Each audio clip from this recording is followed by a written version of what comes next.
Estamos en los últimos días del año 5758 y como ustedes saben, en la NASA, antes de mandar un nuevo cohete que va hacia la Luna o más arriba, siempre se empieza a contar para atrás, 10, 9, 8, 7 hasta llegar a 0.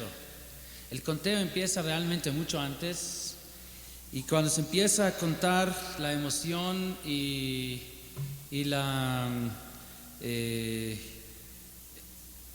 ¿cómo se dice? El pajad, el temor y la emoción ante lo que va a pasar está compartido entre todos, desde el ingeniero más grande hasta el técnico más pequeño de ahí, del equipo. Y de la misma manera debemos nosotros también de empezar a sentir esa emoción del conteo para atrás antes de que lleguemos al 0 del último momento de este año. Y la verdad es que en un par de días estaremos en el momento donde todo el potencial de arreglos que tenía este año 5758 se va a acabar, y esto realmente ayuda, este conocimiento, este pensamiento, a despertar a la gente. Y sentimos en estos días que la gente está más despierta, se despiertan más temprano para decir slichot, las sinagogas se llenan más, los tfilot se dicen con más kavaná. Pero la verdad es que hay aquí un error muy grande, porque la verdad es que cada momento de la vida, cada momento y momento durante todo el año y toda la vida, deberíamos de sentir lo mismo, porque cada momento es el último momento. Cuando se festeja cumpleaños, digamos, de tercer año, tercer aniversario, 4 años de cumpleaños, es el último cumpleaños que se va a festejar en la vida, ¿sí? Es el último cumpleaños de 4 años de un niño que va a haber, porque el siguiente ya va a ser otro, va a ser el quinto, ya no va a ser el cuarto. De la misma manera tenemos que entender que cada día, aunque sea cualquier día normal, no de fiesta, no menos de Rosh Hashanah, cualquier día del año es el último día, porque este día ya no regresa. El día del, por ejemplo, 12 de Sivan, de Tafshin Ul-Het, el momento que se puso el sol se acabó ese día, este día jamás va a volver a regresar. E igual como cada momento es único, así también este trabajo que debemos de realizar en cada momento es único y jamás va a regresar, debe de ser único. Así que cuando hablamos de preparación para estos días, deberíamos de ser así todo el año. Sin embargo, la realidad es así, que cuando se siente más que se va terminando, se va acabando algo, se siente más emoción y más temor ante ese fenómeno. Sí, igual como una persona que le dicen que tiene 2 días para vivir, va a apreciar estos 2 días mucho más que uno que acaba de nacer y todavía cree que tiene 80 años, pero cuando en esencia no hay diferencia si son 2 días o 80 años. Así que vamos a dedicar la plática de hoy sobre otro aspecto, otra faceta de lo que es Rosh Hashanah. Una advertencia antes de empezar: la plática de hoy va a ser tal vez un poco más larga de lo normal.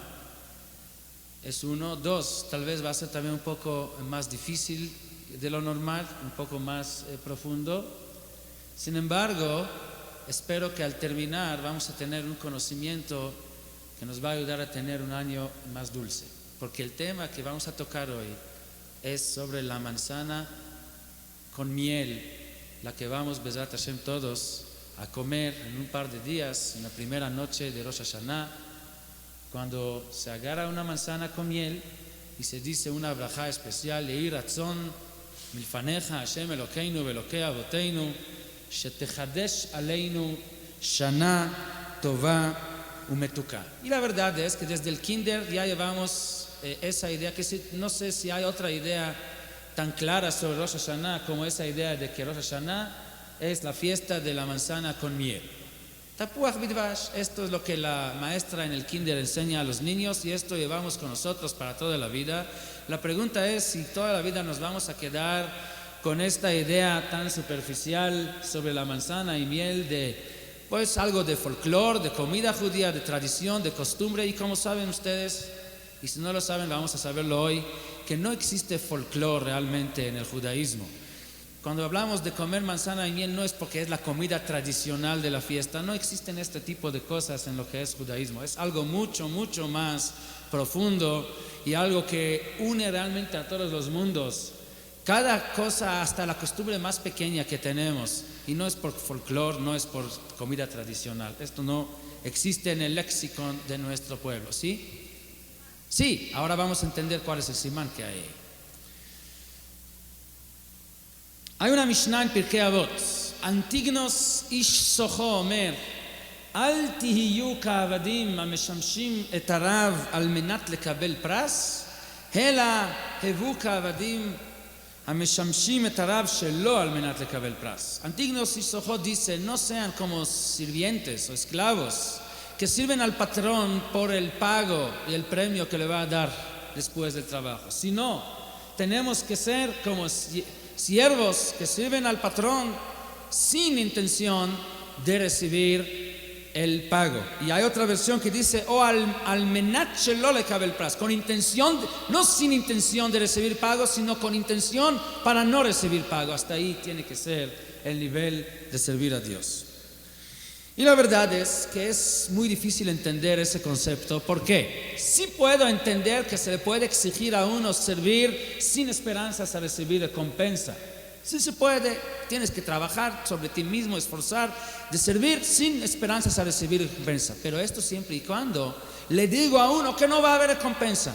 Pero ¿cómo es posible que si le dicen a uno, mira, va a haber recompensa, pero quiero que trabajes sin intención o con intención de no recibir recompensa? Esto no me capta, no lo puedo comprender. ¿Cómo puede ser que se le puede exigir a uno ese tipo de, o ese nivel, sabiendo que hay recompensa, sin embargo pidiéndole, hágalo con intención de no recibir la recompensa? Porque la verdad es que es imposible, porque uno en su subconsciencia, por más que va a intentar de hacer las cosas sin esperanza a la recompensa, pero en su subconsciencia sabe que hay recompensa. Entonces es muy cómodo y muy fácil decir, yo lo hago Leshem Shamayim, sabiendo finalmente que la recompensa ahí va a estar. Hay unas historias sobre nuestros grandes sabios que se podían meter estas historias dentro de la misma pregunta. Cuentan sobre el Gaón de Vilna, que en un víspera de Sukkot no había etrogim en toda la zona donde él vivía. Buscaban y no había. Y solo los alumnos dijeron, no puede ser que el Gaón no cumpla la mitzvah del etrog. Fueron a buscar más, y finalmente encontraron un solo yehudí en toda la región que tenía un solo etrog. Eso es lo único que había. Fueron con él, dijeron, ¿sabe qué? El Gaón de Vilna no tiene etrog. Como no tiene etrog, entonces, ¿por qué no haces la mitzvah de vendernos el etrog para el Gaón de Vilna? Es mucho más importante que él cumpla la mitzvah que tú, porque él sabe todos los kavanot, etc. El Señor no quiso, le insistieron tanto al que finalmente dijo, ¿sabe qué? Sí acepto con la siguiente condición, que todo el pago en Olam Haba que va a recibir por esta mitzvah va a ser a mi cuenta. Pues quedaron asustados, ¿cómo van a hacer este negocio en nombre del Gaón? Siempre consultarle. Trataron de negociar, ¿sabes qué? A lo mejor vamos a, mitad de mitad, ¿sabe que 60, 40, pues déjale 40% por lo menos, o todo o nada. Finalmente no tenían otro remedio, dijeron que sí.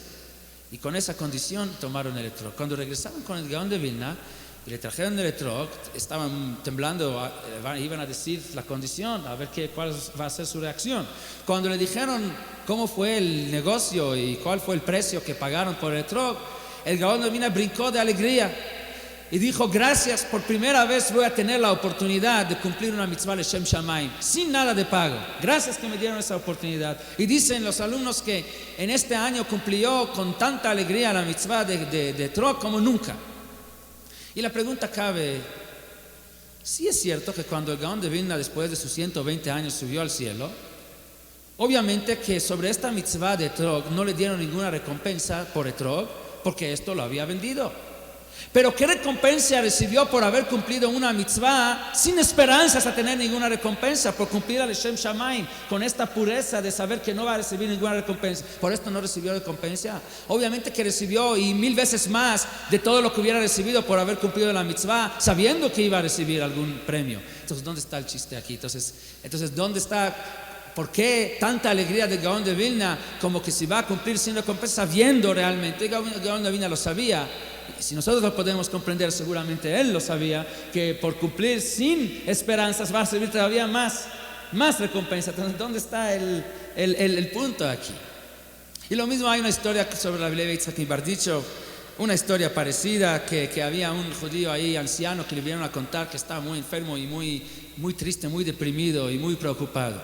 Él fue a cumplir la mitzvah de Bikur Jolim, fue a visitarlo y le pregunté: ¿por qué estás tan preocupado? Dijo: porque tengo miedo, estoy por terminar mi vida y no sé si realmente voy a entrar a Olam Haba. Le dijo a Rabbi Levi Yitzhak Bardichov: ¿sabes qué? Te regalo todo mi Olam Haba. Ya Dios se puso contento y ya a los 5 o 10 minutos murió en paz.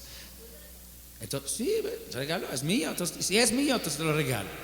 ¿Sí?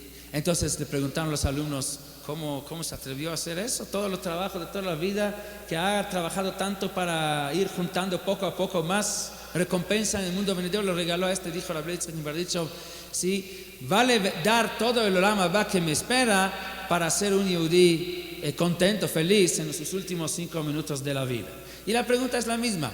Obviamente cuando va a subir a Olam Haba no va a recibir nada de todas las mitzvot que hizo, porque esto lo regaló. Pero ¿qué va a recibir por esta mitzvah de regalar su Olam Haba? Obviamente mucho más de todo lo que ha trabajado. Entonces, ¿dónde está aquí la grandeza?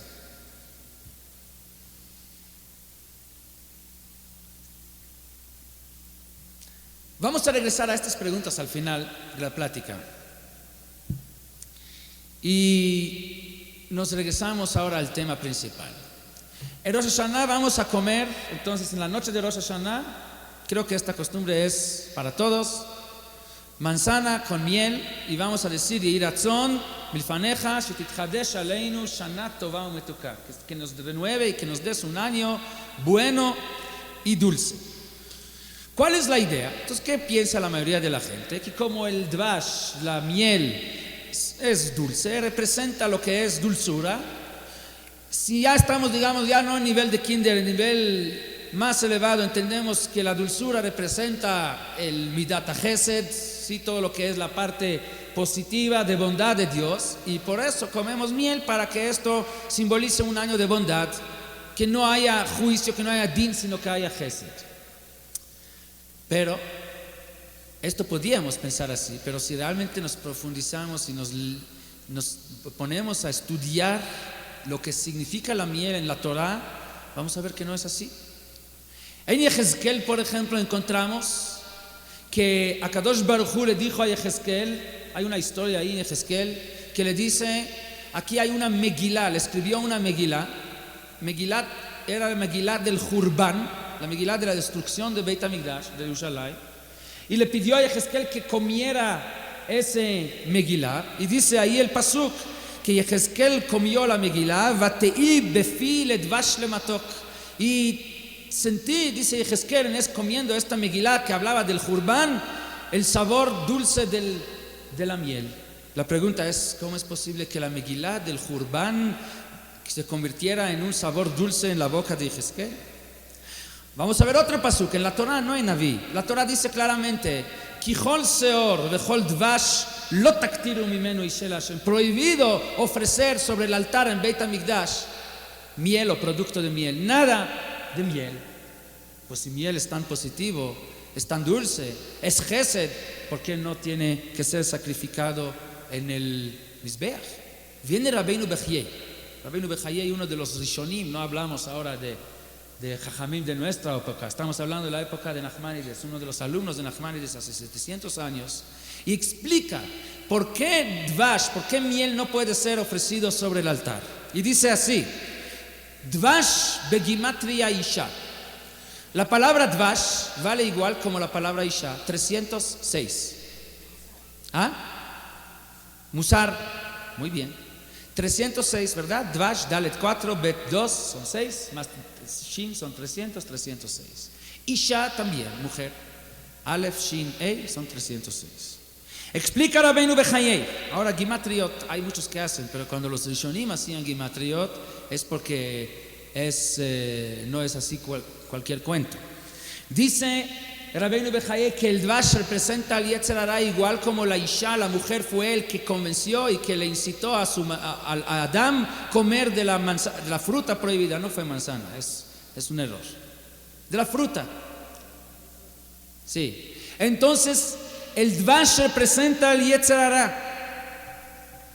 Y agrega Rabbeinu Bechayei y dice que Dvash representa Midat Adin.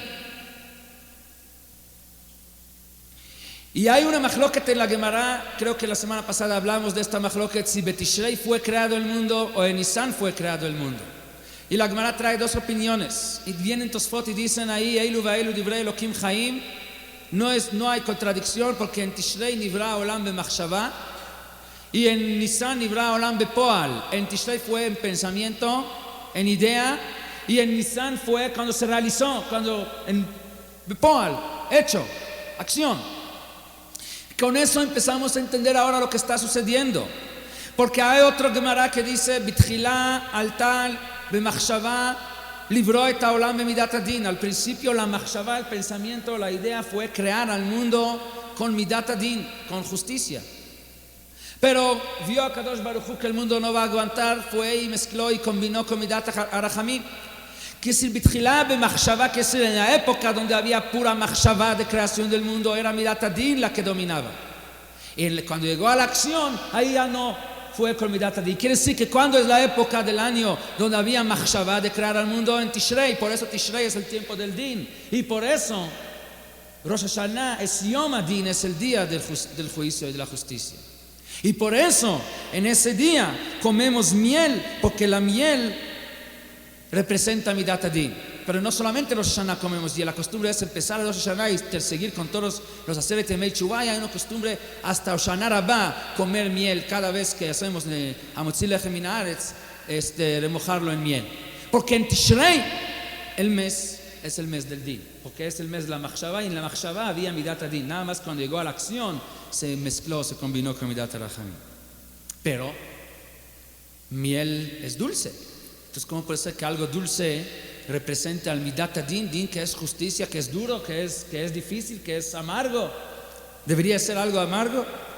Quiere decir que no entendemos todavía muy bien lo que significa la miel. Hay que entender mejor la relación entre la miel y la justicia. Encontramos en el Tanaj que Shimshon, cuando bajó con los Plishtim en el camino, mató a un león y luego encontró miel dentro del león, y luego fue y recogió la miel o recolectó la miel del león. ¿Sí? ¿Conocen la historia de Shimshon? Y luego él hizo la adivinancia famosa, Me'az Yatza Matok, de lo duro salió dulce. ¿Qué es? Esto fue una adivinancia famosa de Shimshon, refiriéndose a la miel que salió del león muerto.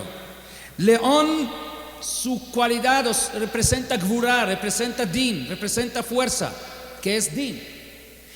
La miel sale de aquí del león mismo. Quiere decir que la miel que sale del león representa la dulzura que sale del Din. Quiere decir Din que se convirtió en dulce, lo que se llama en la Kabbalah Mituk Dinim, Din que fue endulzado. Hay una halajá, Kol hayotze min hataor taor vayotze min hatameh tameh. Lo que sale del puro es puro, lo que sale de lo impuro es impuro. Por ejemplo, leche de vaca es permitido porque la vaca es pura, entonces la leche de la vaca es pura, pero leche de camello es impuro porque el camello está impuro. Todo lo que es producto de lo impuro es impuro. Hay una sola excepción en toda la Torah. ¿Cuál es? La miel. La miel sale de la abeja es impura, está prohibido comer abeja, es Sheretz Haof. Sin embargo, la miel que es producto de ella es Taor, sí se puede comer. Es el único. Hay una explicación alágica que no es lo mismo como la leche, porque la leche se produce dentro del cuerpo del animal, lo que no es así con la miel. La miel viene de las flores, nada más la abeja lo chupa ¿sí? de las flores, luego lo transforma y lo vuelve a sacar, pero el origen no está en el mismo animal, en su cuerpo. Sin embargo, hay aquí un símbolo o un mensaje y una bejiná de algo diferente, algo que sale de tamé, sin embargo sigue siendo taor. El dvash que sale del león, la miel que sale del león, la dulzura que sale del din, el mitukadin, el juicio endulzado.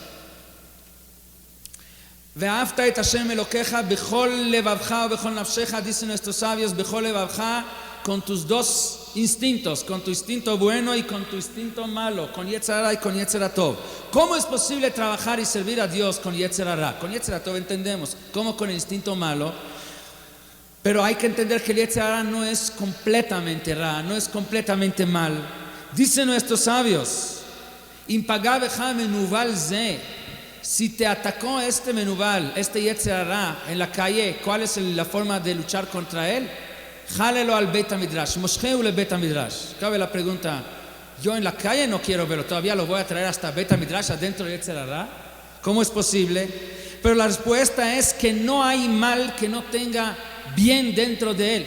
Hay un famoso dicho aquí, no hay mal que por bien no venga, dicen aquí. Aquí no entienden lo que dicen, pero nosotros sí entendemos. No hay mal que no está mezclado, que tiene algo bueno dentro del mal. Y por lo tanto, cada mal que hay tiene potencial de voltear, de cambiar y convertirse en bien. Existe el potencial del todo mal, cualquier mal que hay potencial para convertirlo en bien. Esto es toda la idea de Teshuvah. En Teshuvah puede uno llegar a niveles donde los pecados más difíciles, más graves que ha cometido, si lo que hizo Bezadón, con querer, con intención, pueden convertirse hasta en méritos, en zhuyot, porque no hay mal que no tiene un grano, una semilla de bien dentro que se puede llegar a convertir en bien.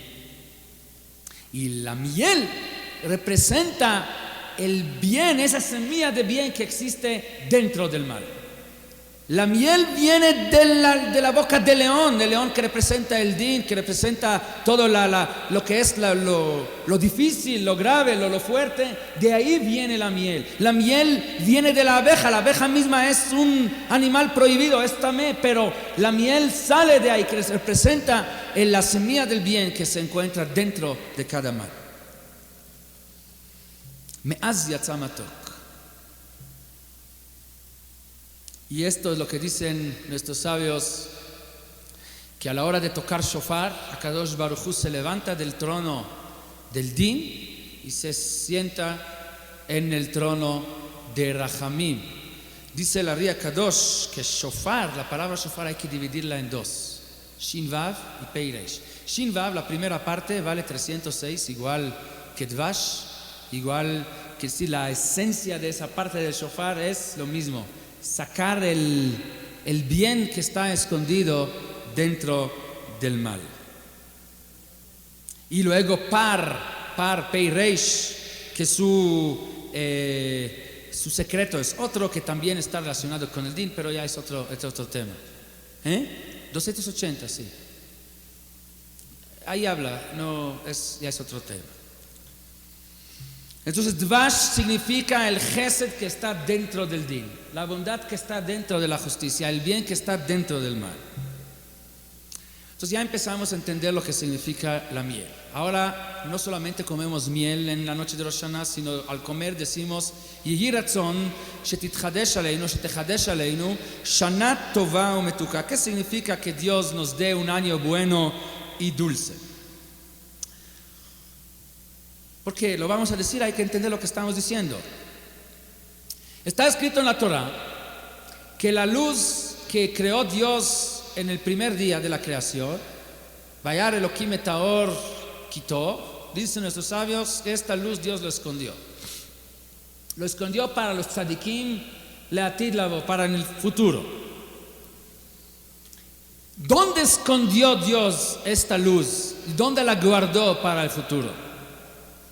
Dicen nuestros sabios, en la Torah. ¿De dónde está la prueba? Porque el pasuk dice, Kiner mitzvah ve Torah or. La Torah es luz. La luz, esta luz, que era tan intensa, que Dios la guardó en la Torah para poder gozarse de esta luz, leatid lavo.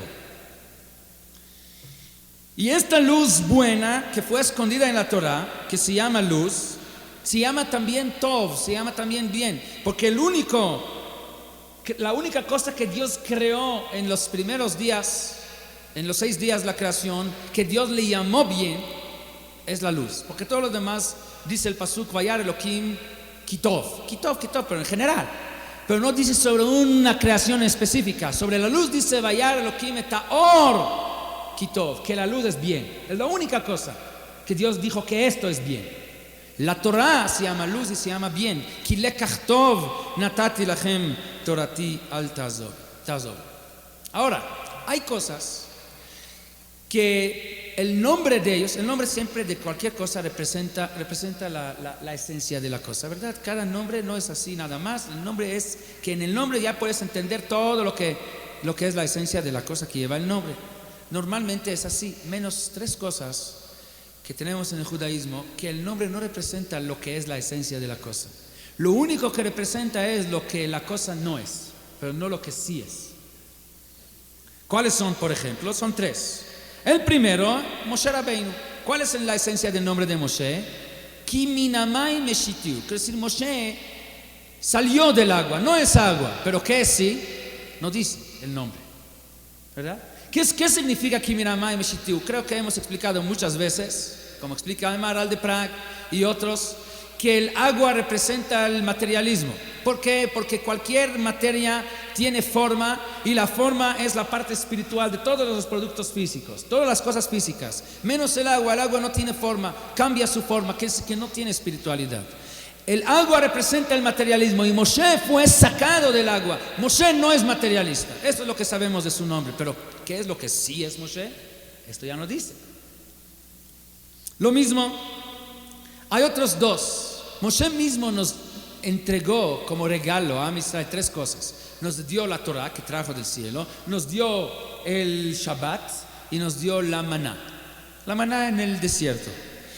Así dice el pasuk, Zichru Torat Moshe Avdi, Ismach Moshe Matas Chelko sobre Shabbat, y la maná sabemos que es por mérito de Moshe. Shabbat, ¿qué significa la palabra Shabbat? Shvita, quiere decir, ¿qué es Shvita? Descanso, no trabajar. Bueno, no trabajar sabemos lo que es Shabbat. Shabbat no es trabajar, pero ¿qué sí es Shabbat? La palabra, el nombre del día no representa lo que es, representa nada más lo que no es.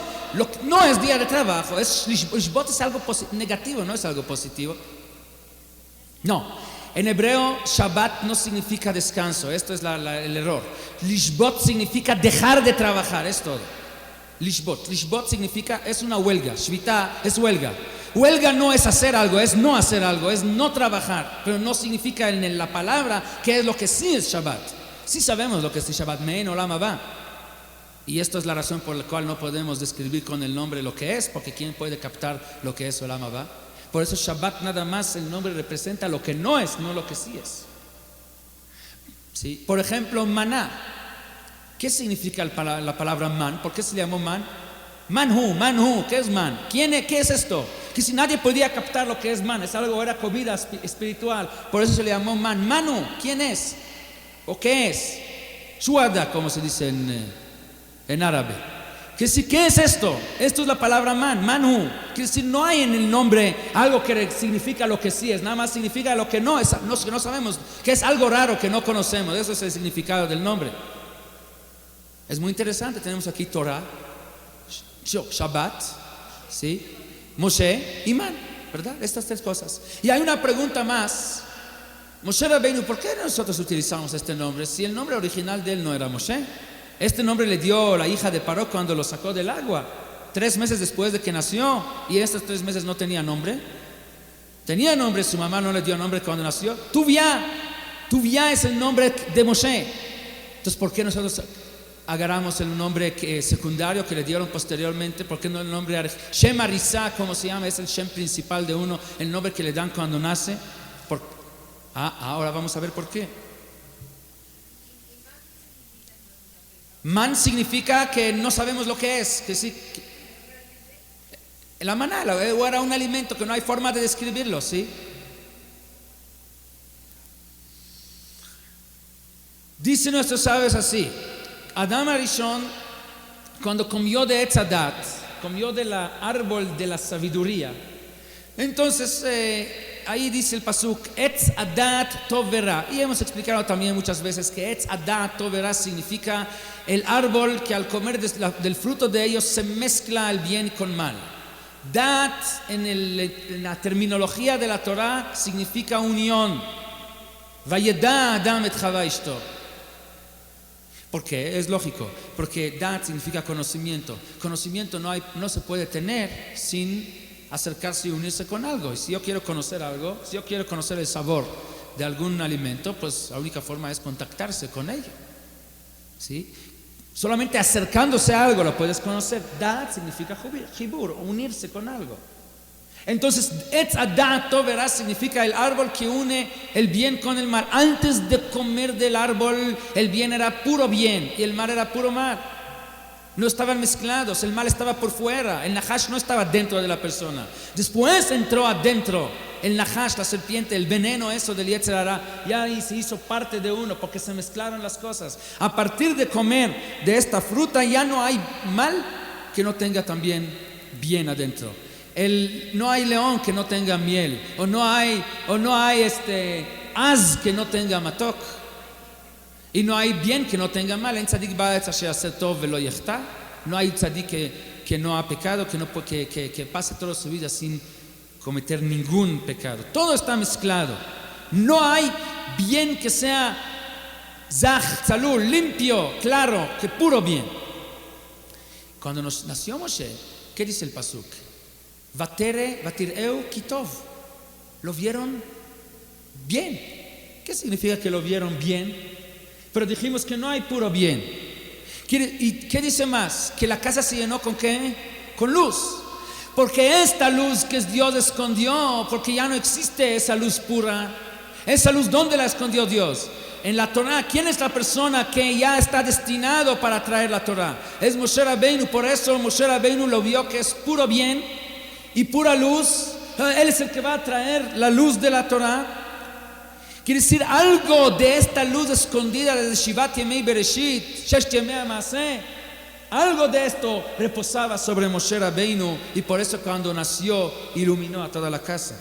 Pero nosotros, como no podemos captar hoy en día bien absoluto, bien limpio, no podemos utilizar ese nombre que le dio la mamá a él. ¿Qué nombre le dio? Tuvia, el bien de Dios, esa luz divina que fue escondido, que está sobre él, el bien absoluto. Nosotros no podemos captarlo hoy en día porque el mundo ya no hay bien limpio, todo está mezclado. Por eso no podemos utilizar ese nombre Tuvia. Tuvimos que utilizar nada más el nombre Moshe, que significa lo que Moshe no es, no lo que Moshe sí es, porque lo que Moshe sí es está fuera de nuestro alcance de captar. Porque es puro bien, kitov y puro bien, nosotros estamos lejos de eso. Ya tenía bien de Dios, tov, y nombre de Dios, yud kei, el bien puro. Pero como nosotros no podemos captarlo, utilizamos nada más el nombre que representa lo que Moshe no es, no lo que Moshe sí es. Mal no hay en Moshe, porque el mal está principalmente en el materialismo. Moshe no es materialista, como lo ha demostrado en toda su vida. Entonces Moshe lo que no es sí, pero lo que sí es no podemos captar. Lo mismo decimos, en la luz fue escondida para el atid lavo, para el futuro, quiere decir para el mundo venidero. Shabbat, ¿qué es lo que sí es Shabbat? Dijimos, me'ein olam haba. Por eso decimos, mizmor shir leyom Shabbat, tov leodot la Hashem. Shabbat es tov, es puro bien, porque Shabbat es me'ein olam haba, donde va a existir esa luz escondida de puro bien. Pero como nosotros no podemos captar, alcanzar, comprender lo que significa esa luz, ese bien puro, porque en este mundo no conocemos bien limpio, no podemos darle el nombre al Shabbat, el nombre realmente que representa lo que sí es, porque lo que sí es está fuera de nuestro alcance. Por eso tenemos que utilizar únicamente un nombre que representa lo que Shabbat no es. No es día de materialismo, no es día del trabajo como toda la semana, shvita, huelga, no trabajo. porque trabajo es del mundo material, pero lo que sí es imposible comprender. Man era lo mismo. ¿Qué era man? La maná era alimento sin desperdicio. ¿Sí? No había necesidad de baños en el desierto cuando comían maná, porque no había desperdicio, no tenía psolet. ¿Cómo se dice psolet? Les desperdicio, no existió, era una comida sin desperdicio. Quiere decir, era un alimento que era de puro bien, no había mal dentro de eso, porque la parte de desperdicio es lo que no absorbe el cuerpo, lo que no es bueno. Era puro bien. Como es puro bien y no podemos nosotros captarlo, no podemos alcanzar, no se le puede dar nombre que represente lo que sí es. Lo único que se le puede dar es un nombre que representa lo que no es, manhu, que no sabemos lo que es, porque no conocemos cosas así en este mundo. En este mundo todo viene mezclado. El mejor alimento, sí, la gran mayoría del alimento, la gran parte es desperdicio. Parte de ella nada más queda en el cuerpo. Hay una sola cosa que sí es puro bien: la Torah. Por eso la Torah sí tiene nombre que representa lo que sí es, no nombre que dice lo que no es, sino lo que sí es. Ki lekach tov natati lachem torati al ta'azovu. ¿Por qué? No, pero aquí al revés. Torah sí tiene nombre que moré, que es enseñanza. No dice lo que no es. No dice Torah no es para no mal. Torah sí es algo positivo.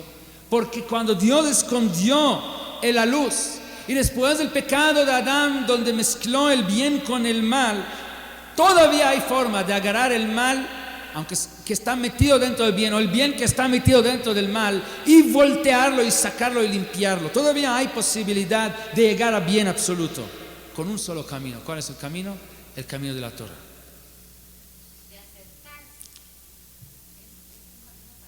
Es un camino que te da un camino claro y limpio y único para poder separar el bien del mal y llegar al bien absoluto. Obviamente no es fácil. Tendría todo el mundo que ser motivado para vivir y comportar de acuerdo a ese camino y caminar en ese camino. Pero tenemos que empezar, tenemos que hacer. Y cada quien que hace pone su parte para que poco a poco el mundo llegue a ese bien absoluto. Sí. Sí. Puede, toda, no. Hasta Moshe Rabbeinu, que llegó, que era en el máximo, llegó al 49 grados, uno más profundo con el otro en la Torah, al 50º no puede llegar, porque el que tiene ya el 50º, quiere decir que ya no es ser humano, ya es... Sí, pero se puede llegar a niveles todavía mucho más, nos falta mucho todavía, no se preocupe. Todavía tenemos mucho que hacer, no se acabó el trabajo. Torah viene de la palabra orá, de enseñanza. De enseñar un camino en qué caminar, cómo para llegar al destino. Bueno, entonces entendimos lo que es la miel. Ahora, ¿qué decimos ahí? Shetitchadesh aleinu shana tova. ¿Qué es tov? Dijimos, hay una sola cosa que es buena, limpia, nada más bien, Torah. Entonces, cuando decimos Shetitchadesh aleinu shana tova, significa no shana tova, que los negocios sean mejores, que no haya crisis. Obviamente, esto va a ser resultado. Shana tova, algo que es puro bien, es Torah. Que sea un año de Torah, de mitzvot y demás. Eso es lo que estamos pidiendo ahí. Shetitchadesh aleinu shana tova, la única cosa que se llama Tov. Ni Moshe Rabbeinu se le puede llamar Tov, sino Moshe, lo que no es, no lo que sí es, porque no podemos captar. Torah es la única cosa que se llama Ki lekach tov natati lachem. Shetitchadesh aleinu shana tova, que sea un año de puro bien, quiere decir un año de Torah, de lilmod, lamed, lishmor, la'asot, ulkayem, et kol divrei torateja, todas las mitzvot, todas las palabras de la Torah. Esto lo que pedimos en Rosh Hashanah, para que el siguiente año sea mucho más elevado en aspecto de Torah que los años anteriores. Ahora, ¿qué significa Ometuka? Hay un problema, no todo lo que es bueno siempre es también dulce. Cuando hay que tomar una medicina, si sabemos que es bueno porque el cuerpo lo necesita, lo más probable es que sea amargo, no dulce. Es lo que pedimos es, como decimos cada mañana, Ve'arevna Hashem Elokeinu divrei toratcha befinu. ¿Qué pedimos ahí? Primero pedimos la braja, que Dios nos dio la Torah y luego pedimos a Dios Be'arev el cumplimiento y el estudio de la Torah que sea dulce, que sea con buen sabor, porque hay un problema. ¿Cómo dice la gente? ¿Es urgente?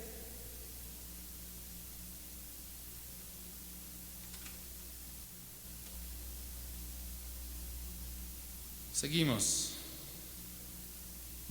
No todo lo que es bueno siempre es dulce. Mucha gente dice, ¿cómo quieres que cumpla mitzvot? Es una cosa tan pesada. Está bien, acepto ya cumplir. Pues no tengo otro remedio. Una vez en un seminario de Balei Tshuva, oí uno dijo, está bien, no tengo otro remedio, acaba de descubrir que existe Dios, acaba de descubrir que hay Torah y que hay mitzvot que hay que cumplir. Ni modo, no tengo otro remedio, voy a tener que desconectarme de este mundo, voy a decir Kaddish a todo lo que bienes materiales, todos los placeres.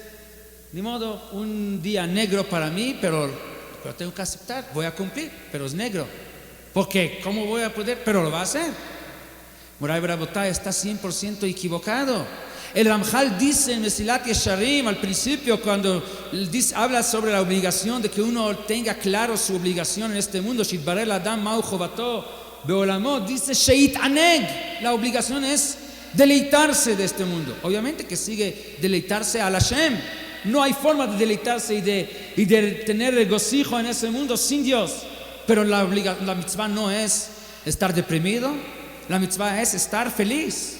Que sea dulce, es lo que estamos pidiendo. Be'arevna, que tengamos la posibilidad, que tengamos un año donde vamos a cumplir Torah y mitzvot y que sea para nosotros no un yugo, no una carga que tenemos que cargar, sino que sea dulce, que sea arev, que tenga un sabor este cumplimiento de los mitzvot, este estudio de la Torah. Arev meorav, sí. ¿Puede ser? Que tengamos un año, bueno, ahí no mencionamos la palabra Arev, mencionamos Tová, Shanat Tová, un metuká, dulce, lo que significa que sea con dulzura, no como yugo, no como una carga pesada que ni modo lo tenemos que hacer, pero vamos a sufrir por el cumplimiento de la Torah, que no sea con sufrimiento, que el mismo cumplimiento sea la fuente más grande de felicidad, como realmente es, nada más que uno tiene que descubrir esa felicidad que hay en el cumplimiento de la Torah. Que no sea como una medicina amarga. Entonces ya entendemos lo que significa la miel. En la miel lo que significa el cambio del Midat Adin para Midat HaChesed, del bien que existe dentro del mal. ¿Sí? Por eso entendemos también lo que significa Shetechadesh Aleinu Shana Tová, un año de bien de Torah y mitzvot. Un metuká con la miel, lo que significa que esto mismo ya no sea con dificultad, sino que sea por felicidad, no como carga. Me falta nada más entender la manzana. ¿Por qué manzana? ¿Por qué no una pera con miel? O yo que sé, un plátano con miel. ¿Por qué la manzana precisamente? Hay muchas cosas dulces o frutas ricas. Entonces el pasuk dice así en Shir Hashirim, que tapuach ben atzei hayar ken ra'ayati ben abanim. Compara Shlomo HaMelech a Am Israel a la manzana. Vienen nuestros sabios en el Midrash y dicen Lama nimshelu Israel et tapuach. ¿Por qué Am Israel está comparando a la manzana? Y dice que igual que la manzana, que la fruta crece antes de las hojas, es la única fruta que crece de esa manera, porque todas las demás, la hoja viene primero y después viene la fruta. Así Am Israel adelantó nace antes del Nishma en forma diferente a todos los demás, porque todos los demás primero escuchan y después hacen. Am Israel adelantó, primero haremos y después dijo escucharemos. Así dicen nuestros sabios. Sí, el flor. Es cierto, si a mí lo dicen es cierto. Y si van a ver una manzana que no es así, pues una de las opciones, o que no es manzana, ¿sí? O que no fijaron bien, o que a lo mejor es otra especie. Puede ser. Pero existe manzana que nace la fruta antes de la flor o antes de la hoja. Quiere decir, la manzana representa el nacer benishma, el adelantar, el hacer antes de escuchar. Y cabe la pregunta, ¿cómo es posible adelantar, hacer antes de escuchar? Técnicamente es imposible. No puede uno hacer algo sin que escuchó primero qué es lo que tiene que hacer. ¿Cómo dice entonces que Am Israel adelantó nacer benishma?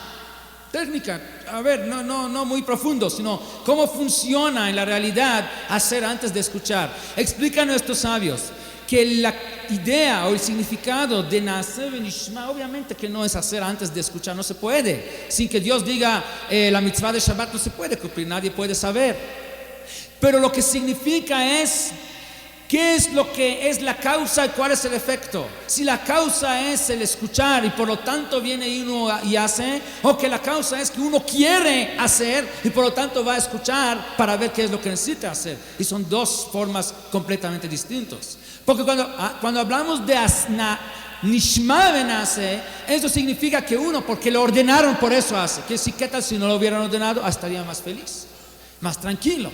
Porque lo ordenaron, ni modo, tiene que hacer. Como aquel que dijo, pues día negro para mí, porque ya acaba de descubrir que tengo orden de hacer y lo tengo que hacer, pero no es que con gran gusto lo iba a hacer. Esto es nishma benase.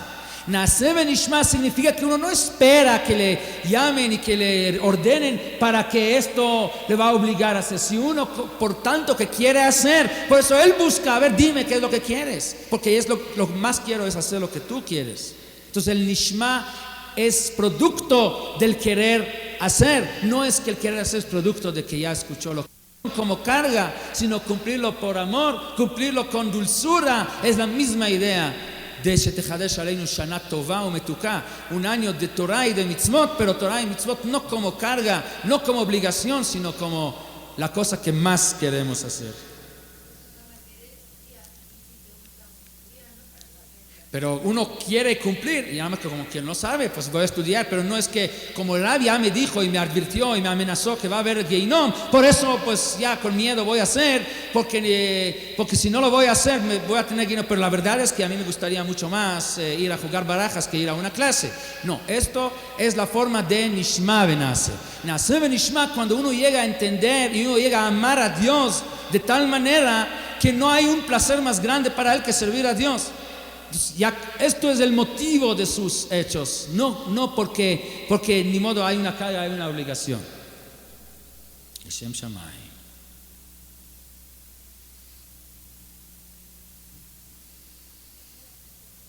Tapuach entonces representa el adelantar Naaseh Nishma. La miel, el quitar ese Yetzer Hara que impide esa felicidad, que impide a descubrir el bien que hay dentro de cada mal y convertir el mal hasta la carga, la cosa más difícil en bien y ver lo positivo que hay en todo eso, en la felicidad que hay realmente en cumplir Torah y Mitzvot. Y el Yehi Ratzon Shetechadesh Aleinu Shana Tova significa un año de Torah, y Shana Tova Umetuka, que sea un año de Torah con dulzura, con la capacidad de descubrir la felicidad y hacerlo por felicidad, por amor y no como obligación. Shofar, dijimos, está relacionado con Dvash, con la miel, con Din, como dijo el Ari Kadosh. Se toca el shofar con un cuerno de un carnero, con un ail, para recordar a Akedat Yitzhak. Y vamos a dedicar unas palabras sobre Akedat Yitzhak y sobre el ail, sobre el carnero. Si nosotros tenemos que recordar a Akedat Yitzhak en Rosh Hashanah, entonces la cosa menos lógica para tomar de la Akedah es del carnero. ¿Qué tiene que el carnero que ver con la Akedah? Pues ya había que tomar, no sé, o a lo mejor un cuchillo que representa lo que iba a hacer Abraham, o tomar, yo qué sé, cualquier otra cosa, o un burro con él montó a Abraham, así ahora moría, o unas cuerdas con las cuales amarró a Yitzhak. Pero el carnero, esto ya vino después, un parásito, esto vino ya después de que acabó toda la película. De repente viene un carnero, no fue así. A ver, ¿cuál fue la prueba? La prueba fue si Abraham iba a superar este difícil sentimiento que tiene cualquier padre hacia su hijo. Iba a agarrar un cuchillo y iba a matar a Yitzhak.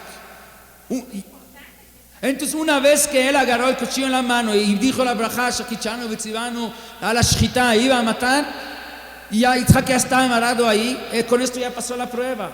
Si el malach no le dice en ese momento, déjalo, lo mata. Quiere decir que ya pasó la prueba. Ya después que ya se salió todo el aire del globo, se acabó todo, el malaj dice, no, y gracias a Dios ya pasó. De repente viene un carnero, ¿y qué hace Abraham? Lo toma en lugar de Isaac y lo sacrifica. Pues ya que pasó todo esto, esto ya es prueba, matar a un animal. Si estaba dispuesto a matar a su hijo, entonces, ¿qué papel está jugando aquí el carnero en la Akedat Yitzhak? Que justo a esto es lo que se toma para recordar Akedat Yitzhak. Y hay un Rashi ahí en la Akedah que dice que tampoco se entiende, dice Afarosh shel Yitzhak tzavur mitachat hamizbeach. ¿Sí? ¿Se recuerdan un Rashi ahí en la parasha de la Akedah? Dice Rashi que la ceniza de Yitzhak está ahí escondido ahí mismo en el lugar donde está el altar en Ara Moría. No, desde cuando Yitzhak está enterrado ahí. ¿Dónde está la ceniza de Yitzhak? Lo quemaron. Yitzhak fue un corbán. Finalmente no hicieron nada. Y Yitzhak está enterrado en Hebrón. ¿Qué tiene que ver con el Mizbeach? Entonces tenemos que entender un poco y estudiar una vez más lo que es Akedat Yitzhak. Creo que hemos platicado de eso en casos anteriores, pero vamos a hacer un repaso rápido. Nuestros sabios nos enseñan algo muy importante que es la clave para entender la grandeza de la prueba de Akedat Yitzhak. Nos enseñan nuestros sabios Ein anevuah shora ela mitoch simcha. No se puede llegar a profetizar si uno no está en estado de alegría. Pero qué alegría tiene que ser la máxima alegría que el ser humano puede llegar para poder estar profetizando. El David Amelech tenía una arpa que tocaba constantemente para poder estar en estado de alegría. No se puede, si no está uno en estado de alegría máxima no puede profetizar. Así es la regla. Ok. Por otro lado dicen estos sabios, ¿cuál es la alegría? ¿Cuál es la esencia de alegría? Ein simcha que atarat sfekot. No hay alegría como la alegría que existe cuando uno no tiene dudas, cuando uno está en paz interna. Eso es la esencia de la alegría. ¿Qué es alegría? ¿De dónde viene la alegría? ¿De tener una casa bonita viene alegría? ¿De tener un coche de último modelo viene alegría? No, para nada, no tiene nada que ver uno con el otro. Te da más comodidad, te da más medios para poder demostrar lo que tienes ante la gente. Pero alegría es otra cosa. Alegría es algo interno. Cuando uno está en paz consigo mismo, con su conciencia, con la máxima seguridad, sin duda alguna, que lo que está haciendo, que su forma de vida, y que es limpio, y que está correcto, y que está en lo que debe uno de estar. Esto es alegría. Y así es. Mientras uno actúa de manera que la neshama de él no lo acepta, entonces automáticamente no puede estar en alegría. Puede uno obtener el placer más grande del mundo, más grande que puede uno imaginar. Dura el placer un ratito y después, ¿qué les pasa? Queda uno con un vacío y todavía cae en una depresión. ¿Por qué? Porque la conciencia de uno, si es que fue algo que no es, digamos, 100% kosher lo que hizo, entonces su conciencia no le va a molestar, porque hay alguna duda siempre que le va a comer por dentro y que no le va a permitir gozar de ese placer. Si uno, digamos, pudo ganar $1 millón, pero nada más mintiendo, robándole a alguien, quitándole a alguien, entonces no va a estar feliz con eso, no va a poder estar feliz de eso. ¿Cuándo viene la felicidad y la alegría más grande? Como cuando hay atarat sfekot, cuando uno no hay ni la mínima duda, pero no duda porque él convence a sí mismo que no hay duda, sino ni la duda interna hasta de su neshama, si por dentro, por su conciencia y subconsciencia, está seguro y firme que está haciendo lo correcto, porque está viviendo en la mejor manera, sin cualquier duda que lo que está haciendo es lo correcto. Esto es lo que trae la alegría a la persona. Quiere decir que un naví, nada más para concluir esa parte, un naví no puede llegar a profetizar si no está en un nivel de conducta y de modo de vida donde no hay ni la mínima duda que está haciendo lo más elevado y lo máximo que uno puede hacer en su vida. Por eso es importante que esté en alegría para poder profetizar, porque si no está en máxima alegría, quiere decir que algo de lo que está haciendo no es adecuado, lo que no le permite alegría, y obviamente que una persona así no puede llegar a profetizar. ¿Cuál es la pregunta aquí?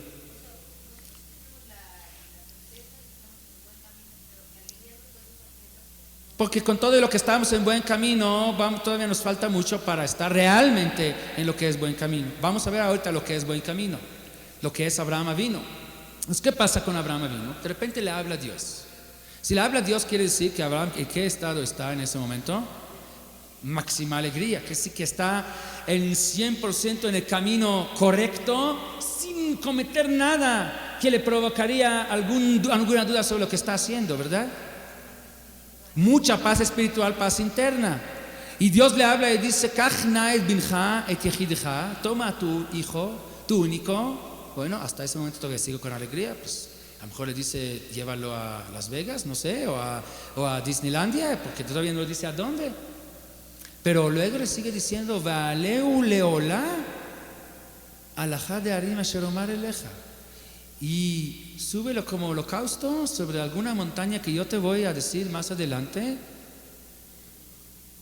Y la prueba aquí es si Abraham ahora va a ver si también sigue con la misma alegría, si también sigue sin duda alguna, quiere decir con la máxima seguridad de lo que está haciendo, que es perfecto, que si la conciencia no le moleste.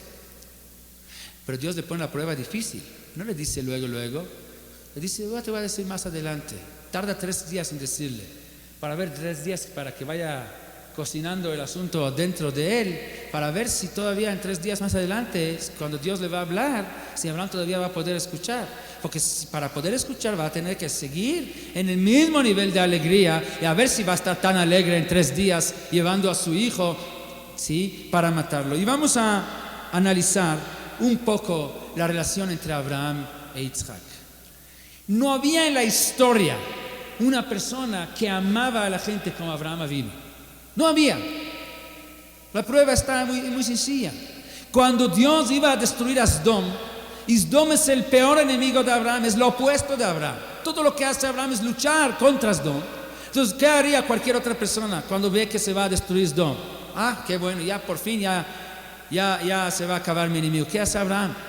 Abraham, por más de que lucha contra Sdom, contra lo que significa Sdom, pero si llega un momento de que se va a destruir Sdom, viene Abraham y arriesga toda la relación que él tiene con Dios para salvar a Sdom, y empieza a rogarle a Dios. Dice: tal vez hay unos 50 tzadikim en la ciudad, hay que salvarlos. Dios dice: no hay.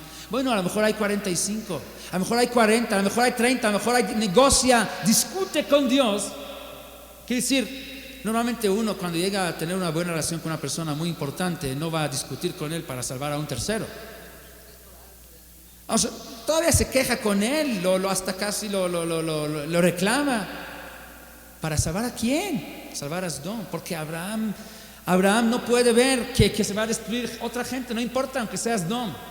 Ahora, si Abraham ama así a Sdom, ¿cómo ama a su propio hijo? Cualquier padre, ¿cómo ama a su propio hijo? Ahora, si Abraham, primero como padre, luego siendo Abraham que ama a cualquiera, como ama a este hijo. Pero no solamente eso, ¿cómo amaría a cualquier padre un hijo que le hubiera nacido después de 99 años que no tenía hijos?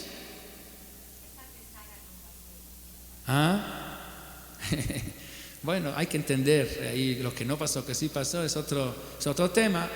Pero obviamente el nivel de Abraham es casi inalcanzable. Entonces, después de 90, pero no solamente eso, Dios le dijo que Beitzhak y Karele Hazara.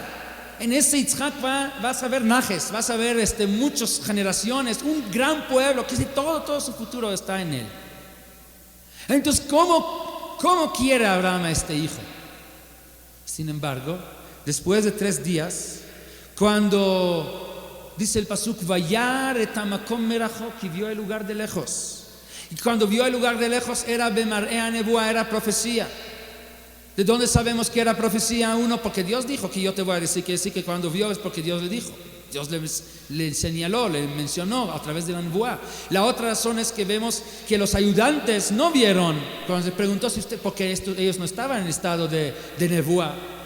Quiere decir que Abraham, después de 3 días, con todo esto, este amor tan increíble que tenía a su hijo, va y mirando su mano y dice: esta mano va a agarrar un cuchillo y va a matar a Yitzhak. Pero no tiene ni siquiera la menor duda, porque está en máxima alegría, que si con la máxima seguridad, en confianza en lo que está haciendo, sin duda alguna, y con fe en Dios, y por eso está en máxima alegría para poder recibir el mensaje de Dios. Y la pregunta ¿es posible que Abraham no tenga duda? Si Abraham mismo escuchó de Dios que de Yitzhak va a tener todo un pueblo, y de repente Dios dice, tienes que ofrecerlo como holocausto, entonces no hay otra. Si esto no es duda, ¿duda qué es? Que si cualquier persona pregunta, aquí hay una confusión, Dios me dijo que de él va a salir una generación o generaciones, de repente dice Matazos, ¿cómo va a combinar los dos? ¿Cómo que andaba sin duda? Dicen nuestros sabios que Abraham realmente tenía dos opciones y con las dos hubiera cumplido con lo que Dios le pide. Si hubiera matado o no hubiera matado a Isaac, de todas maneras hubiera cumplido con lo que Dios le dijo. Porque si lo mata, pues Dios dijo mátalo. Si no lo mata, Dios dijo que Yitzhak y Karel Hazara, lo que significa que no quiere que lo mate. Pero ¿cuál fue por qué Abraham no tenía duda entonces? ¿Saben por qué? Porque Abraham hizo el siguiente cálculo. Dijo Abraham, sí es cierto que en cualquiera de las dos formas o cualquiera de las dos opciones voy a cumplir con lo que Dios pidió, lo que Dios me ordenó en algún momento.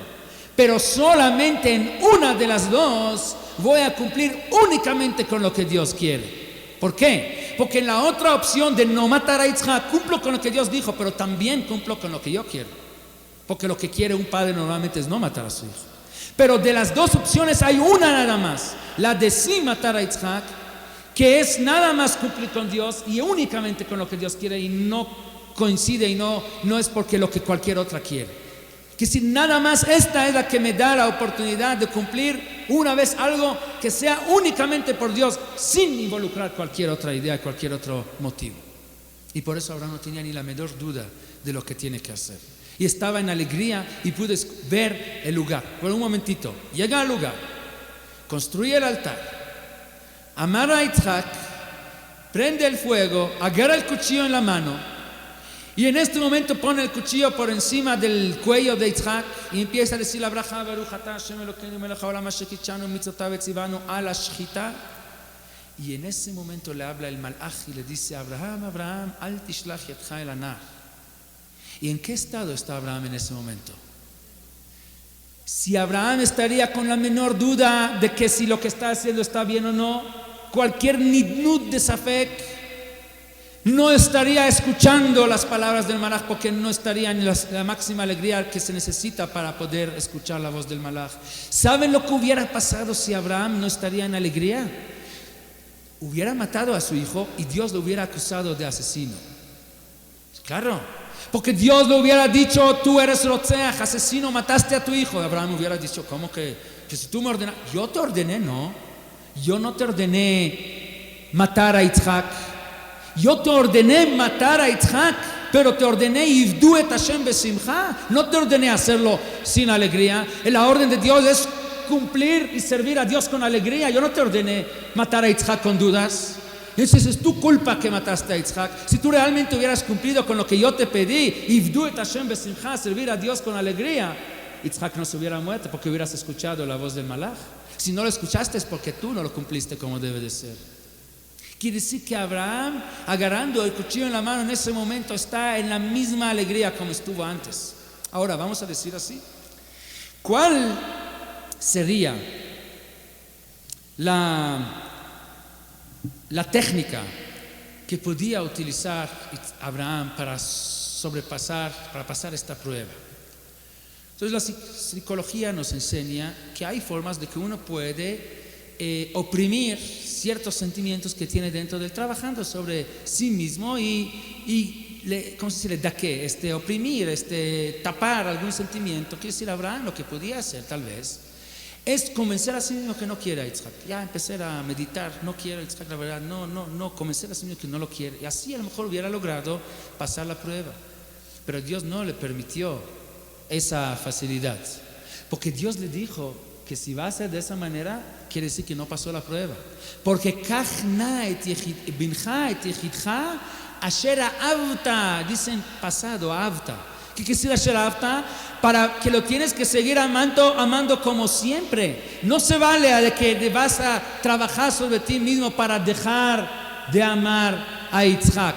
Porque si lo vas a hacer así, ya no es Asher Afta y no pasaste la prueba. Lo tienes que seguir amando como desde que nació hasta ahora y aún así agarrar y matarlo. Entonces, ¿cuál es la técnica que puede utilizar Abraham para poder pasar la prueba? Vamos a dejar esta pregunta un momento en el aire y vamos a ir con el ayil, con el carnero. Viene de repente el carnero, después de que ya salió todo el aire del globo, y aparentemente no tiene nada que ver con la prueba, ya pasó la prueba, ahora ya no tiene que ver. Pero del hecho que nosotros tomamos el cuerno del carnero para hacer el shofar, significa que entonces que sí juega un papel importante y ya tal vez el más importante en toda la prueba de la Akida. ¿Cómo es posible? Pues la Torah nos dice que Abraham vino cuando sacrificó el carnero, Vayaleu leolá tajat bno. Tajat bno significa en lugar de su hijo. Quiere decir que cada cosa que le hizo al carnero, Abraham sintió como que se lo está haciendo a su hijo. Para él era igual como si mataba a su hijo. La pregunta es, bueno, pero no es lo mismo. Es como que si lo hace a su hijo, pero su hijo ahí está. Entonces ya no, ¿cómo podemos decir que es igual como si le hizo a su hijo? ¿Cómo se le puede considerar esta prueba más grande todavía que la prueba de matar a su hijo? Porque de esto se tomó la esencia de la Akidá para utilizarla en Rosh Hashanah. Pero podemos compararlo a lo siguiente. Hagan la cuenta que a uno le encargaron una misión muy importante y le dijeron, mira, cuando vas a cumplir esta misión, te vamos a dar como recompensa $1 millón y una paleta. $1 millón y una paleta. Y le dicen, pero con una condición, que cuando tú vas a cumplir la misión no te fijas en la paleta. No te fijas en la paleta, lo hagas únicamente por recibir los $1 millón. ¿Es difícil o no es difícil? Depende. Si este es un hombre grande, pues no, obviamente que no es difícil, la paleta no le importa. Pero ¿qué tal si es un niño de 2 años el que le encargamos esta misión? ¿Qué entiende $1 millón? Un cheque, ¿sí? Un papel de $1 millón no le sirve nada. Él quiere la paleta. Y le dicen, no te fijas en la paleta, te fijas en esto. Si lo vas a cumplir la misión, pero fijándose en eso, perdiste. Va a ser una prueba muy difícil para este niño. Y esto es lo que dice Antignos Ish Soho. Regresamos al principio de la plática. Antignos Ish Soho dice, Nevu kavadim ameshamshim et harav al menat shelo lekabel pras. Sé un siervo que sirve a su patrón con la intención de no recibir recompensa. Y preguntamos, bueno, pero ¿cuál es el chiste? Sabiendo que existe la recompensa de todas maneras, ¿cuál es lo difícil de no pensar en ello? Quiere decir, el Gaón de Vilna dice que puso alegre porque cumple el Shem Shammai, pero sabiendo que finalmente sí va a recibir. Entonces, ¿dónde está aquí el chiste? Pero lo que quiere decirnos Antignos Ish Soho, que debe uno llegar a un nivel donde levanta y eleva su amor que tiene hacia Dios a tal nivel donde esto le va a dar tanto regocijo y tanto placer de servir a Dios que todos los demás placeres y recompensas van a perder importancia ante ese placer de poder servir a Dios. A este nivel tiene uno que llegar. Quiere decir, el hecho que sabemos que vamos a recibir recompensa no debe de afectar en nuestro Shem Shammai. ¿Cómo no afecta? Si nuestro amor a Dios va a ser tan elevado que haga la cuenta que tienes una persona que lo amas más, lo máximo, entonces es un placer enorme hacerle un favor.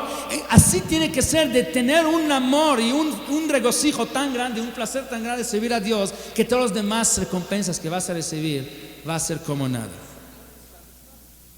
Ahora depende si el ser humano que sirve a Dios es niño o es adulto.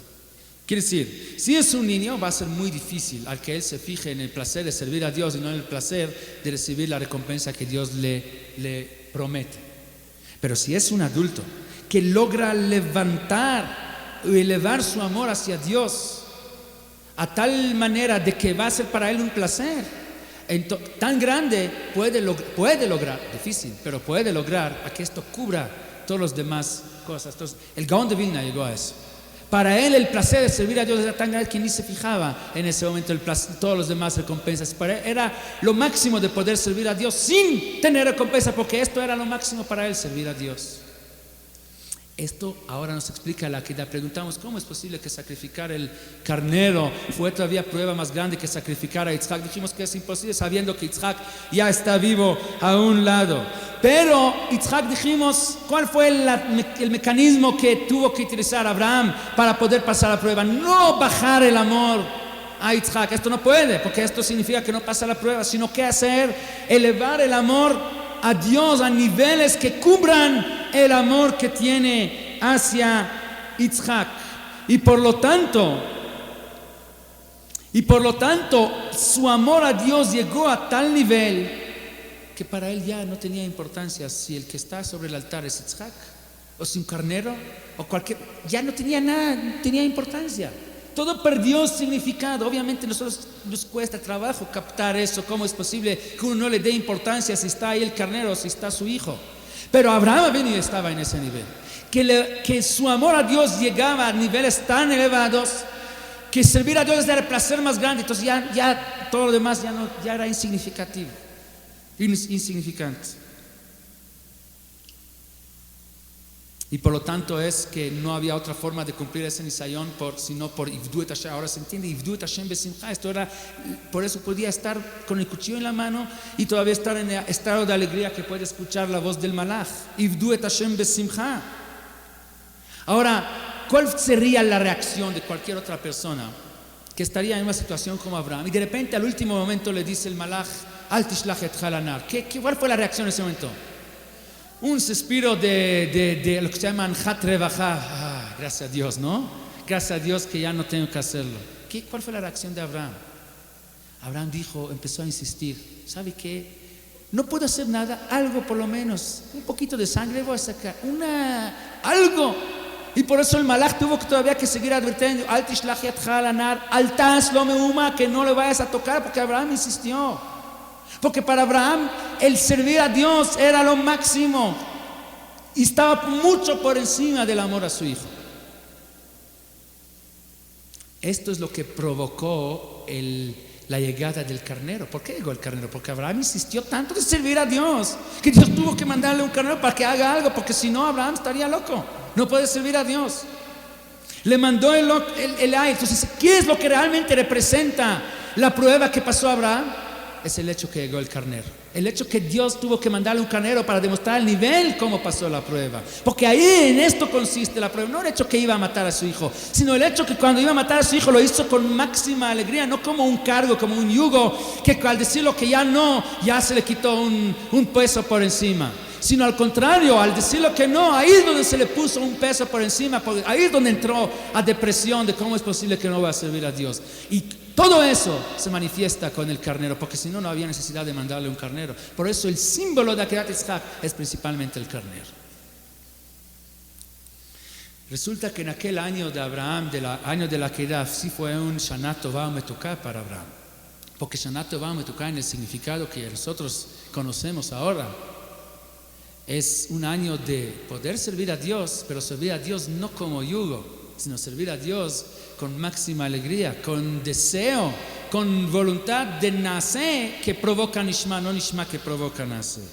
Y por lo tanto, el shofar que está relacionado con la miel, que significa en la endulzura del yugo de los mitzvot, que es decir, haciendo la miel significa el quitar el yugo, que es el yugo de los mitzvot, pero que no se sienta yugo, sino que se siente la endulzura de eso, haciéndolo con amor.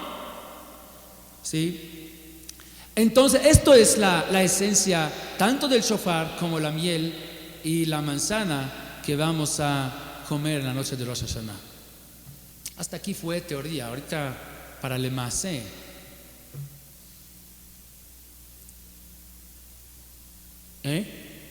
Sí. A ver.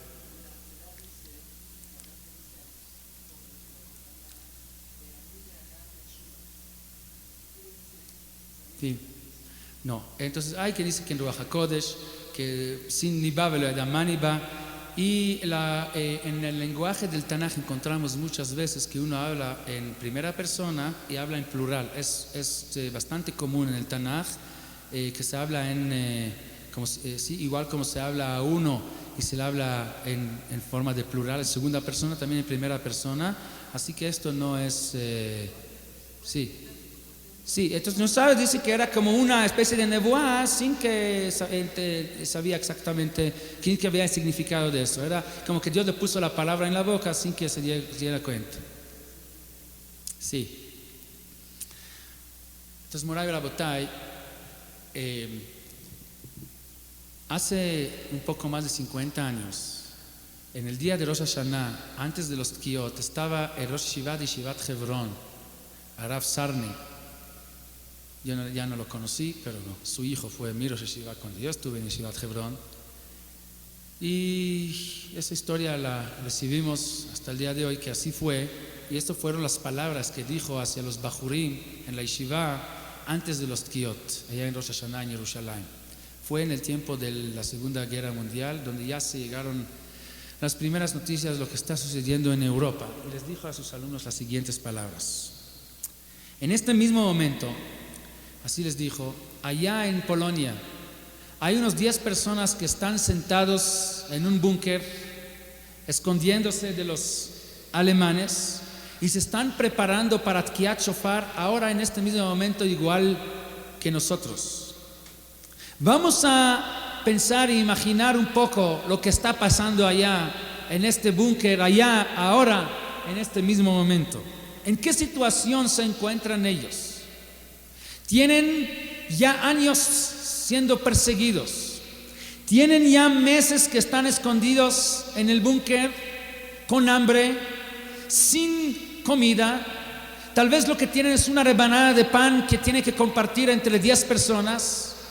A lo mejor tienen un poco de agua sucia que quién sabe si alcanza para pasar el día o 2 días.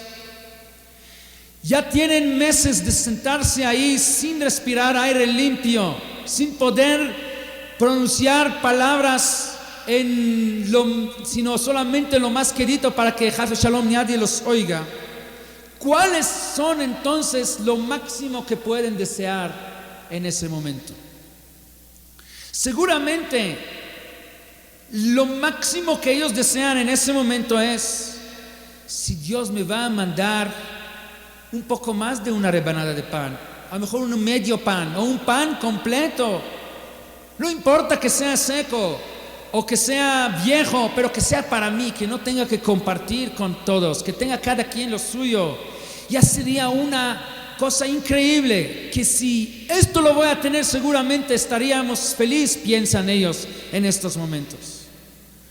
Si les va a ocurrir pensar de que tal vez vamos a poder llegar a salir algún día a la calle y gritar en voz alta sin que nadie nos haga nada, esto sería una imaginación seguramente así muy muy lejana y muy un sueño que difícilmente se puede llegar a realizar. Y ellos aún así están preparándose para tocar shofar. Lo que esto es casi un suicidio, porque ellos tienen meses de cuidar a que ni siquiera un bebé pueda llorar porque los van a descubrir. Sin embargo, no les importa y van a tocar el shofar ahí mismo. Pero vamos a ver, dice Rav, qué es lo que realmente están deseando en ese momento. En ese momento, antes de Tkiat Shofar, van a decir el capítulo de Teilim que se acostumbra a decir 7 veces: Lamnatzeach livnei Korach mizmor Shim'u kol ha'amim tikukaf ariu la Hashem, que todos los pueblos van a alabar a Dios y van a tocar para alabar a Dios. Malach Hashem al goim, Elokim yashav al kisei kodsho, que el reinado de Dios va a llegar a descubrir y a revelar sobre todos los pueblos, sobre toda la tierra. Yadber amim tachteinu leumim tachat ragleinu, que Am Israel sea el líder que ilumina a todo el mundo. Esto es lógico, esto es creíble, que estando en una situación como esta, estos son los deseos de ellos. Cualquiera en una situación como así no hubiera deseado más que una rebanada de pan más, tal vez un poco más de agua. Ya salir a la calle para poder gritar y hablar en voz alta sería ya algo inalcanzable. Pero Am Israel no es así. Am Israel, aún en la situación más difícil, no importa en qué estado está, no desea poco, no desea parte, sino Am Israel desea todo. No importa en qué situación se encuentra, no importa qué lejos se ve lo que estamos pidiendo. Am Israel dice, como dice la parashá de esta semana: Ki lo bashamaymi velo me'ever layami, Ki karov eilecha davar befija o bilbabcha la'asoto. La Torah y el reinado de Dios sobre el mundo no está ni en el cielo, no está por el otro lado del mar, sino está cerca de ti, está dentro de tu boca y de tu corazón. No hay nada que es más grande de lo que es el ser humano mismo. Si nosotros estaríamos conociendo, si sabríamos la grandeza de la Neshama que hay dentro del ser humano, la grandeza de la responsabilidad que tenemos, entonces nuestros deseos serían diferentes, no un poco más, sino desear todo que Dios, el reinado de Dios revela y se descubre ante todos. En el tiempo del Gaón de Vilna, del Baal Shem Tov, de los anteriores, la responsabilidad en Rosh Hashanah no fue tan grande, porque ellos, en su época, se compartió entre todo el pueblo la responsabilidad. Todos sabían la importancia de venir a Rosh Hashanah, rezar a Dios y pedir un año bueno y dulce, en el sentido que nosotros ya lo conocemos y entendemos hoy. Pero hoy en día, lamentablemente, si no va a haber un milagro de aquí a Rosh Hashanah, entonces no todos los Yehudim van a participar en los rezos de Rosh Hashanah. No todos van a asumir esa responsabilidad por ellos principalmente, por su pueblo y por todo el mundo, como debe de ser. Por lo tanto, la responsabilidad hoy en día es aún mayor para cada uno y uno de nosotros que la responsabilidad que tenía que asumir el Gaón de Vilna, el Baal Shem Tov, el Rambam o Ramban en su tiempo, porque ahora se comparten entre mucho menos personas los que sí van y que sí entienden la importancia de venir y rezar y pedirle a Dios. Entonces todo el pueblo está esperando de nosotros, aunque sea que a lo mejor no saben que están esperando, pero nosotros sí sabemos que se está esperando de nosotros, a que nosotros seamos los responsables para pedirle a Dios el año que realmente necesita tener el mundo. Por lo tanto, este conocimiento y este pensamiento nos debe de ayudar a concentrarnos, llegar en estos días a un pensamiento puro y limpio, desocuparse de todas las ocupaciones diarias y concentrar en pedirle a Dios realmente un año bueno y dulce. Cuando vamos a comer esta manzana con miel, Bezrat Hashem, esta noche de domingo en la noche, la primera noche de Rosh Hashanah, y vamos a pedir a Dios que nos dé un año bueno y dulce, que nos concentremos y que pedimos de todo corazón que sea un año donde todo Am Israel tenga el mérito y el zhut y el privilegio de hacer tshuva shlema, de poder regresar, retornar a los días antiguos, Ashiveinu Hashem Elecha Benashuva Hadesh Yameinu, que queden, para que se pueda realizar también lo que deseamos uno al otro, que Tichle Shana Bekilelotea, que se termine el año con sus maldiciones y que empieza el año nuevo con sus bendiciones. Buen año, Shana Tova, Ktivá Bechatimá Tova a todos.